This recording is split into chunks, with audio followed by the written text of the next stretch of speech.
Hey, you've summoned a lesser maker. Today, I'm going to finish this section of the board. I put together this monstrosity of a build, and it didn't quite fit. And there's always been something that's bugged me about this build right here. Let's take a closer look.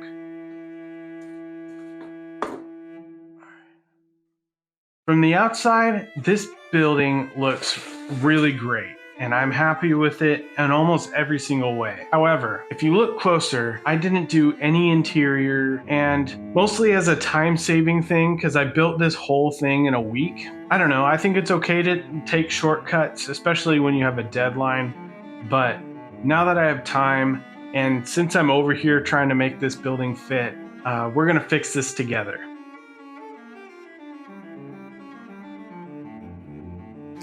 Let's talk about playability while I destroy this building. For me, the balance between playability and making something look like it could still stand has always been a bit precarious.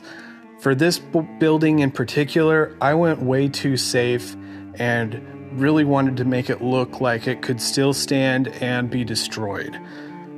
For my hands, there aren't enough openings, so we're tearing this thing apart and making sure that I can definitely fit my hands in spots and make sure that miniatures can stay in this building and play in it. The other important factor in destroying this is making sure that there's now enough room to fit the new and improved building that I just made.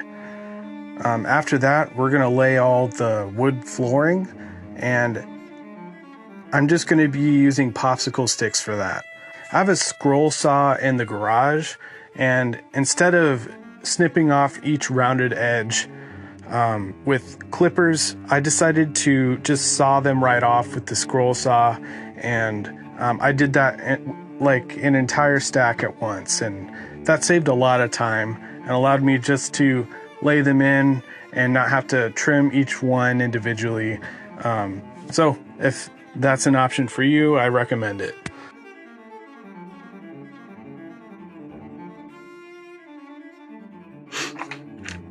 We're going to be using these Wallpaper.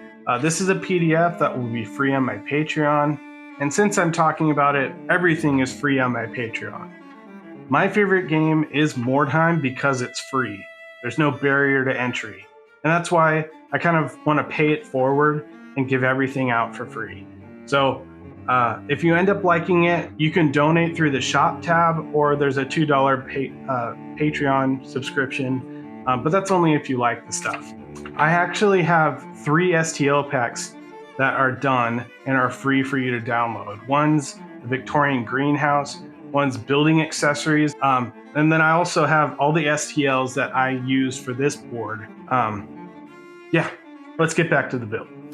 We're going to start off by trimming off the edges of the wallpaper from the printout, and I just used a toner printer, and we're going to use watered down PVA glue or white glue to stick these to the wall. Once I have it laid onto the wall, I'm also applying that watered glue on top of the paper, and then we're even gonna wallpaper over the windows, and then we'll trim the windows out later. I just took my X-Acto knife and I started scraping off the hard edges of the paper. I figured anything that might be in contact with water will definitely be frayed, and I also did the top section this way as well.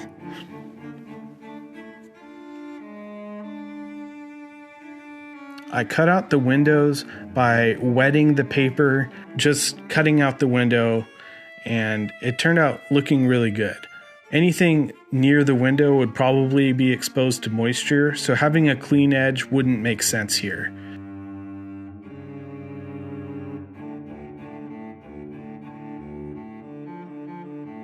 I painted the second floor, and then on the first floor I cut out that window as well.